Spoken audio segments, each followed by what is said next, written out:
नमस्कार प्यारे विद्यार्थियों, कक्षा 8 की गणित की कार्यपुस्तिका में कार्यपत्रक नंबर 48 को आज हम इस वीडियो में हल करने वाले हैं। चलिए यहाँ पर शुरू करते हैं। भिन्नों को संख्या रेखा पर प्रदर्शित करने की समझ बना पाना, यानी संख्या रेखा पर भिन्नों को कैसे दिखाते हैं वो समझेंगे।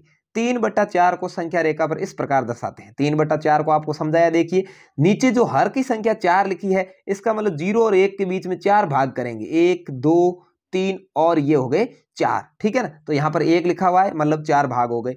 अब 3/4 है, यानी तीसरे भाग पर यहाँ 3/4 को दर्शाया। यदि यहीं पर ये संख्या आ जाती 1 सही 1/4 ऐसे आ जाती, तो आप इसको यहाँ दर्शाते 1 के बाद, ठीक है ना। तो इस तरह से भिन्नों को दर्शाना होता है। चलिए आगे देख लेते हैं। उदाहरण को देखकर दिए गए भिन्नों को संख्या रेखा पर दर्शाना है। मैंने यहाँ पर दर्शा करके दिखाया, देखिए 3/7, यानी यहाँ पर 0 और 1 के बीच 7 भाग किए गए हैं और तीसरे भाग पर इस भिन्न को लटकाना है। तो यहाँ पर ये 1 2 और तीसरे भाग पर 3/7 को लटका दिया। इसमें देखिए 4/5, तो 5 भाग किए हैं, 1 2 3 4 और 5, और चौथे भाग पर इसको लटकाया है क्योंकि ये 4/5 है। आपको समझ में आ रहा है, अच्छे से आ रहा होगा।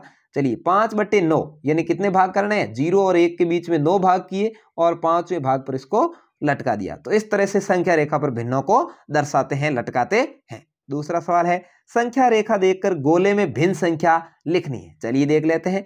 संख्या यहाँ पर 1 पूरी है, उसके बाद लिखा हुआ 1 2 3 और कुल 4 भाग पर ये दर्शाई है, टोटल 5 भाग है। तो बट्टों में 5 रह जाएगा और चौथे भाग पर इसको दर्शाया, यानी 5 भाग इसके बीच है, तो यहाँ भी कितने थे, 5। तो ऐसे देखें तो होगी 9/5। और यदि आप इसको मिश्र भिन्न के रूप में दर्शाना चाहें तो 1 पूरा है, उसके बाद 4 है, यानी 1 सही 4/5, ठीक है ना। इसको 1 सही 4/5 भी लिख सकते हैं या 9/5 लिख सकते हैं। चलिए यहाँ पर 10 और 11 के बीच 2 भाग किए गए हैं, ये पहले भाग पर दर्शाइए, 10 सही 1/2 हो जाएगा।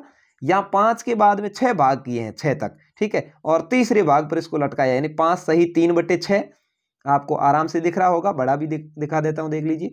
7 और 8 के बीच में 6 भाग किए हैं और तीसरे भाग पर इसको दर्शाया, तो 7 सही 3/6 हो जाएगी, यहाँ पर दिख रही है आपको। चलिए 6 और 7 के बीच में 2 ही भाग किए हैं और पहले भाग पर इसको दर्शाया, 6 सही 1/2। 4 और 5 के बीच में 5 भाग किए हैं, दूसरे भाग पर दर्शाया, तो 4 सही 2/5। इस तरह से दर्शाना है।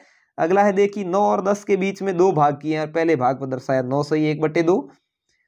8 और 9 के बीच में 4 भाग किए हैं और दूसरे भाग पर दर्शाया, तो 8 सही 2/4। और यहाँ पर ये बट्टों में ही लिखा है 0 1/4 3/4 1, तो यहाँ क्या आ जाएगा, 2/4 आ जाएगा, ठीक है ना। तो इस तरह से संख्या रेखा पर आपको अच्छे से समझ में आ गया होगा। चलिए वीडियो अच्छा लगा तो लाइक शेयर करें, चैनल को सब्सक्राइब करें, क्योंकि यहाँ पर आपको कक्षा 8 के जो बोर्ड परीक्षा है उससे संबंधित समस्त प्रकार की सभी सब्जेक्ट्स के मॉडल पेपर हल करवाए जाएंगे। धन्यवाद।